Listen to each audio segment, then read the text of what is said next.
स्वागत है बच्चों आपका मेरे इस यूट्यूब चैनल पर।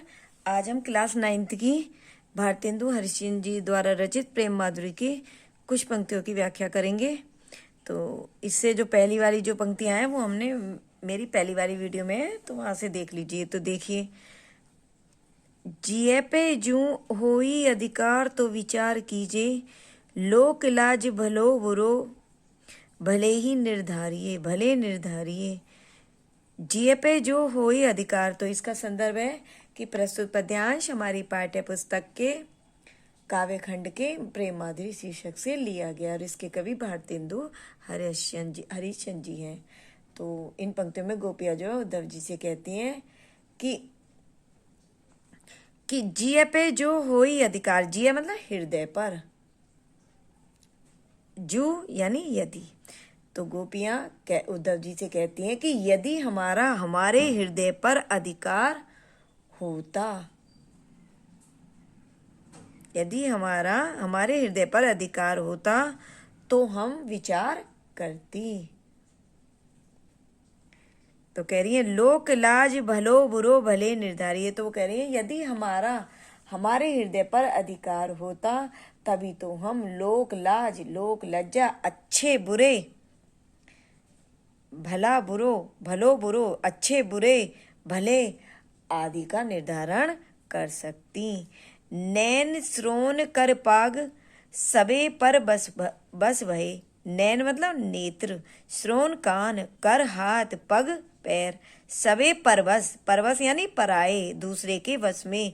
तो वो कहती हैं कि जब हमारे नेत्र, कान, हाथ, पैर सब परवश हो गए यानी पराधीन हो गए, दूसरे के बस में हो गए, उते चली जात इन्हें कैसे के समारिये। उते मतलब उधर। तो वो कह रही है ये हमारे न चाहने पर भी उधर चले जाते हैं। उधर किधर? उधर यानी श्री कृष्ण के पास। तो कह रही है अब तुम ही बताओ कि इन्हें कैसे संभाला जाए। हरिचंद भई सब भांति सो पराई हम।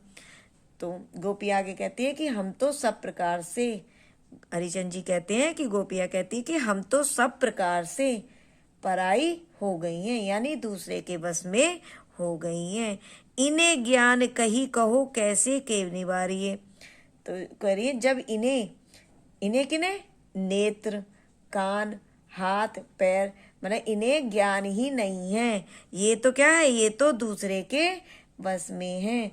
तो बताओ इन्हें कैसे रोका जाए। मन में रहे जो ताही दीजे बिसारी मन। तो वो गोपिया कहती हैं कि गोपिया आगे कह रही हैं कि मन में रहे जो ताही दीजे बिसारी, बिसारी मतलब भूलना। तो कह रही हैं कि जो मन में रहता है, जो मन में रहता है उसे तो भुलाया जा सकता है। आपे बसे जामे ताही कैसे के बिसारिये। तो गोपिया कहती हैं कि जो मन में रहता है उसे तो भुलाया जा सकता है, किंतु आपे बसे जामे ताही कैसे के बिसारिये, किंतु जिसमें मन स्वयं रहता है उसे कैसे भुलाया जा सकता है। यह संग में लागिए डोले सदा बिन देखे न धीरज आनती हैं। तो इसका प्रसंग यह है कि गोपियां श्री कृष्ण के दर्शनों के लिए व्याकुल हैं और वो जो है उनकी जो आंखें हैं वो श्री कृष्ण के दर्शनों के लिए बेचैन रहती हैं। तो कवि ने उसी का वर्णन किया है। तो देखिए, यह संग में लागिए डोले सदा। तो गोपियां श्री कृष्ण से कहती हैं कि हे प्रिय श्री कृष्ण, हमारी ये आंखें सदा आपके साथ लगी डोलती हैं, बिन देखे न धीरज आनती हैं, ये आपको देखे बिना धैर्य धारण नहीं कर सकती, यानी आपको देखे बिना इन्हें धीरज नहीं आता। छिनु जो वियोग परे हरिचंद तो चाल प्रलय की सू ठानती हैं। तो हरिचंद जी कहते हैं कि गोपिया कहती हैं कि यदि छिनु मतलब क्षण भर के लिए, कि यदि क्षण भर के लिए भी इन अखियों का श्री कृष्ण से वियोग हो जाता है या अर्थात उन्हें श्री कृष्ण दिखाई नहीं देते, तो कह रहे हैं तो इन आंखों से तो चाल प्रलय की सू ठानती है। तो कह रहे हैं इन आंखों से इतने आंसू बहते हैं कि प्रलय जैसा दृश्य उपस्थित हो जाता है। बरुनी में थिरे न झपे न उजपे, बरुनी यानी पलकों के भीतर, पलकों के अंदर, थिरे स्थिर। तो वो कह रही हैं कि गोपियां कहती है कि हमारी ये आंखें पलकों के अंदर अंदर ही स्थिर हो जाती हैं, ना तो ये झपकती हैं और ना ही ये खुलती हैं।